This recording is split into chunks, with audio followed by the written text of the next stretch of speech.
We just did a campaign with Dr. Squatch and Sydney Sweeney. So she was a brand ambassador for Dr. Squatch. She was in a bunch of spots.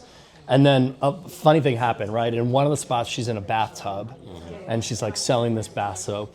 And there were like thousands of comments that were like, oh man, what are you doing with that bath water? Like what's happening? And then, so then the brand was like, let's make a soap.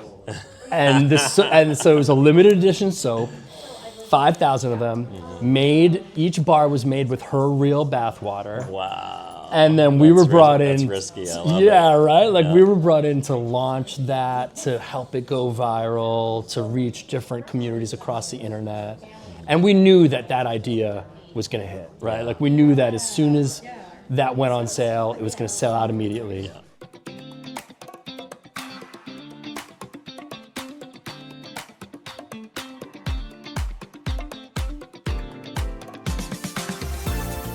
What's going on, everybody? We've got David Yankelewitz, who is the Chief Creative Officer of Public Displays of Affection here at the Possible Show in Miami. David, thanks for coming on, man. Than's for having me, dude. Yeah, let's go. Appreciate it. Tell me about how things are going so far, what brought you to Possible, and tell me a little bit about your shop, what you guys do. PDA, we're a boutique creative agency. Nice, and we do all our work kind of through the framework of the love languages. Ooh, right? I like that. That's an interesting approach. I know the love languages get a lot of play and marriage therapy sessions and stuff like that. But it is interesting to think about it through the lens of advertising for sure. Yeah, we think about basically like a relationship between a brand and its consumer audiences in the same way as a romantic relationship, right? And I think what a lot of brands are doing is they're leaning into, let's say, words of affirmation, but that's usually a one-way communication with their consumers.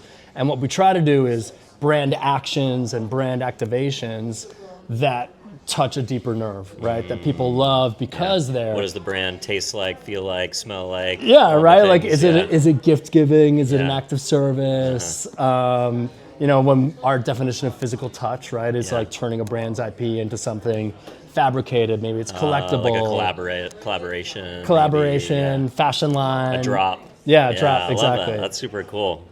Where'd you come up with this idea? It's fascinating, actually. It's funny, like I wrote like 300 different names for the agency when we started 6 years ago, but I really wanted something that was strategic and a true kind of description of what I've been doing my whole career, right? So my whole advertising career has been digital, social, content, and entertainment. And so we've always needed to kind of work harder to generate a center of gravity and earn attention for what we're doing. And so we did activations and fabrications and stuff like that. And like so experiential marketing, like showing up in the real world. Yeah. And even if it's like experiential through social or digital, it still feels like a conversation, and it's kind of two-way between the brand and the audience. So when I stumbled, when I thought about PDA, I was like, oh, you know what? This is totally what we've been doing. And it just felt right. I think it's kind of, because honestly, everything a brand makes should feel like a generous gesture or an act of love, like to the audience. Yeah, I love that. And there's almost the idea of like swiping left and right on a brand, right? It's like, all these digital touch points are just like, do I like it? Nah. Right, exactly. Like, you've got 1 second to make a decision. Totally. So, what do you think a relationship? What are the stages of a relationship with a brand from a consumer journey perspective? There's like first impressions, which we just touched on. Then there's dating. Then there's engagement, marriage, kids. Do you think about it like relationships progress over a period of time, and you go deeper and deeper with certain brands? Some are commodities that just sit on your shelf or your refrigerator, but there are certainly brands I think about the brands that I truly love. They're usually brands that are attached to, things that I like to do. I wear Vans as dress shoes because I'm from Southern California and I'm a surfer, and I like Viore because they're the Lululemon of Southern California, and it represents my identity and the things that I like to do. How do you think about brands through that lens of a relationship has many stages and different levels of depth? We totally do. I think a lot of our client business is projects. So we're working with a client at that stage in time, and so sadly, we don't always have the opportunity to go through all the stages with them. But what we always start with is, what is their relationship challenge, right? What's the brief? Like, what do they want to improve about their relationship with consumers and with their audience? And from there, we're thinking about how to overlap with what people love. So exactly what you said about viewery, right? Like, brands are always trying to borrow interest, right? Like, so passion in culture, music, art, all that stuff, we're always trying to find that overlap between what the brand wants to do, wants to say, wants to achieve, and what their audience loves. And then we like to say that, you know, we're trying harder on their behalf, because what they're doing is more of an action than just kind of storytelling or like a video that they're putting out on social. Yeah. And then there's also certain instances where it becomes a menage a trois or a threesome, where you introduce, you know, celebrities, influencers, creators, or any third party to the brand. How do you think about that relationship when a third party is part of the, whether it's a publisher, a creator, a spokesperson, an endorsement, a partnership? How do third parties play part of that, part of the relationship story? We're almost always thinking about third parties, right?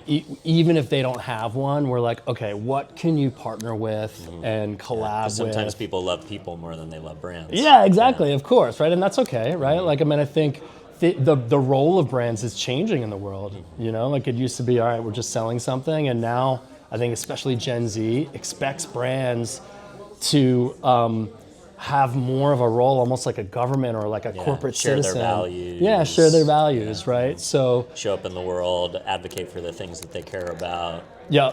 And we're usually pitching those kind of third, you know, menage a trois kind of like collaborators, or we're working with who they have, right? And a great example of that is we just did a campaign with Dr. Squatch and Sydney Sweeney. I love those guys. Yeah. Sydney Sweeney, she's been on.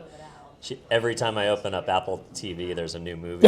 Yeah, right. It's like I've never seen. It's like the hardest working woman in Hollywood. I know, in Hollywood and in advertising in some ways, and right? Then, and then, you know, polarizing moments, but you know, still, like, the worst thing is if people weren't talking about you at all, right? 100%. So, like, there's going to be a lot of people that are excited, a lot of people that are maybe, you know, engagement goes both directions. It's not always 100% positive, right? Yep. It's like Yep. sometimes the best conversations are when people are passionate about you in two different directions, right? Yep. Yeah. So. And I think that's true, right? Like, publicity is helpful, and if you're taking a stand and a brand is representing their values in a way that they believe in, then yeah, maybe that's not gonna go over with everyone, but you can defend it and you can say, this is why we did this, and you always want to touch a nerve rather than not, right? Yeah. I think the biggest risk is doing something that nobody notices and nobody talks about. Yeah. You know, a lot of times people in the influencer space, or, you know, when you're thinking about celebrity spokespeople, you know, they really do look at their agency as a matchmaker. I think that's especially unique in your case and the brand that you guys put out into the world. Were you responsible for the decision to partner with Sydney Sweeney? Was that something that you guys brought to the table? In this case, we weren't. Okay, right? so you were just taking that pre-existing relationship and figuring out how do you add new dimensions to it, make a deeper engagement with her fans and the fans of Dr. Squatch, the customers. That's exactly right. So she was a brand ambassador for Dr. Squatch. She was in a bunch of spots. And then a funny thing happened, right? In one of the spots, she's in a bathtub, and she's like selling this bath soap.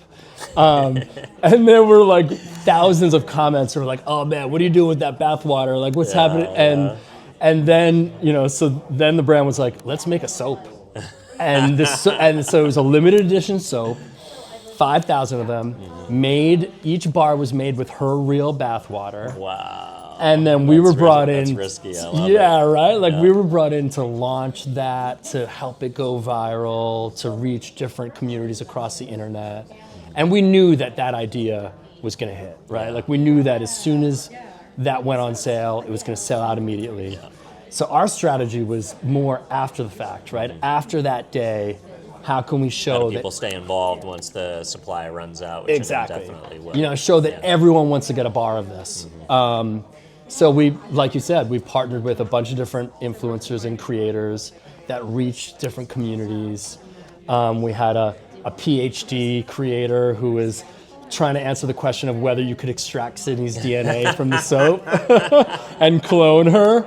Oh my And then, yeah, we, this guy, Zacharific, who's like a comedy guy, and his shtick before we approached him was he pretends that Sydney was his ex.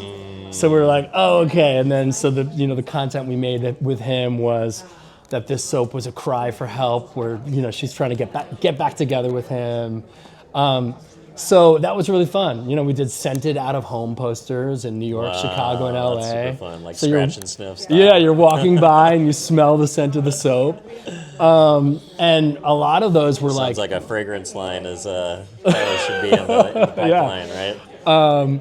So I think that's a great example of a campaign where the idea is the product, right? And so clearly that's physical touch. You could say that's an act of service for Sydney Sweeney's horny fans out there. Yeah, I want this artifact of the brand and the celebrity, But it's a great example of the kinds of out of the box activations and brand actions we like to do, because honestly, you've got to find your own audience these days, right?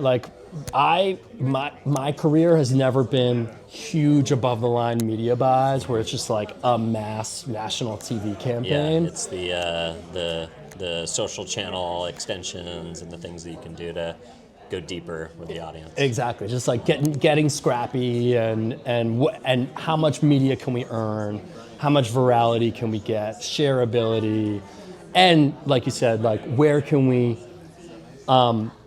insert influencers and creators so that they feel like they have their own role, and they can honestly have their own little story connected to that idea. It's not like we're just doing and super boring authentic, spine finding a guy that literally does parodies about Sydney Sweeney as his main gimmick. That's pretty endemic. Exactly, yeah, right. So it's funny because when we were pitching them, we just had a dozen ideas, and we ended up making most of them. It's Nice. don't just pick one. All of these apply. Yeah. So good. Awesome, man. Well, love the branding around the agency. Truly a genius move, I think. Thinking about the customer relationship in the context of a relationship, there's just so much rich area for exploration there.